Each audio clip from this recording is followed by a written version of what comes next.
Joining me now to discuss this is Joe Siracusa, Professor of International Diplomacy at RMIT. Joe, we'll just bring up that graphic for our viewers of what we have so far, these long-awaited results, of course, with such an issue coming in from Iowa, but it's a bit of a turn-up so far. Pete Buttigieg well and truly ahead from Bernie Sanders, Elizabeth Warren and Joe Biden. And Pete Buttigieg really did benefit, we're being told as well, from when the lower candidates were knocked out. So he was a bit of a consensus candidate, if you like. What have you made of the figures so far? Well, I'm really not surprised. The Iowa primaries since 1972 have launched careers that are presidential careers that didn't have much of a chance, beginning with my favorite, George McGovern in 1972, and then Jimmy Carter came along, and then George H.W. Bush. They all got credibility in the Iowa primaries. Now, look, it's only 43 delegates. I mean, up till now, it's been a bit of a mess, but Buttigieg has, I think, established his bona fides, and he goes into New Hampshire a very, very happy man.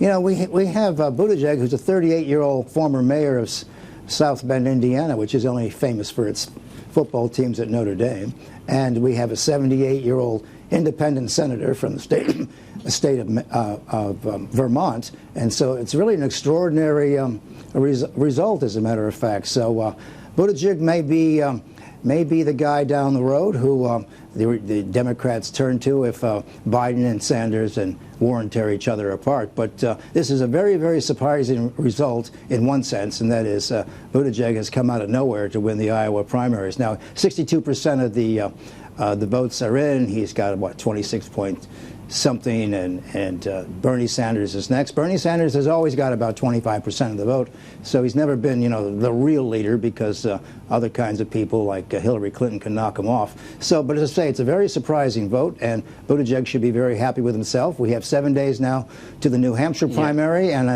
in early March we have Super Tuesday, where we have hundreds and hundreds of delegates up, including over 400 from California. So it's turned into a very exciting race. Now, I don't know what President Trump is thinking, but he must be very happy with the results, because he thinks he can beat most of these people. Buttigieg, of course, is trained at Harvard and Oxford and all the rest of it, would be very, very strong competition. But as I say, it's a very, very surprising result. But in terms of the Iowa primaries, in turning out George McGovern and Jimmy Carter and George H.W. Bush, it's not surprising, because this is the kind of a place where you go from 0 to 60, and it's about momentum. Just imagine that we're in the Melbourne Cup. You got 24 horses running. This is about the first 600 meters of a 3,200-meter race. So Buttigieg has got this enormous momentum going right now, and Joe Biden must be looking over his shoulder wondering what he did wrong. Yeah.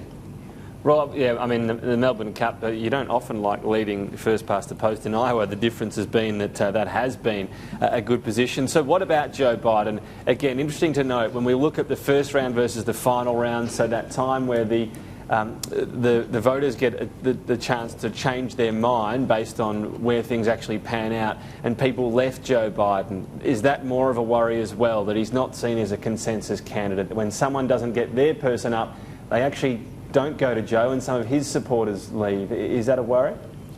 Well, he shouldn't be too worried. He's going into South Carolina, where he has the African-American vote sewn up. So, you know, he's going to get more numbers than these people down the road. And I only used the Melbourne Cup just to show you who got out of the gate. I mean, you're quite right.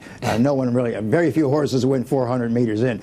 But, you know, the fact that they got out of the gate at all is extraordinary. But this is a very interesting result. I think the 2020 presidential campaign has become a very interesting topic. And, you know, other people are watching tonight, Tom. People in China and North Korea and in Tehran, you know, they're all hoping for a change of administrations, and goodness, they might even get one. So, as for Iowa, there's been so much talk about it, Joe Siracusa. Why do you think it's important?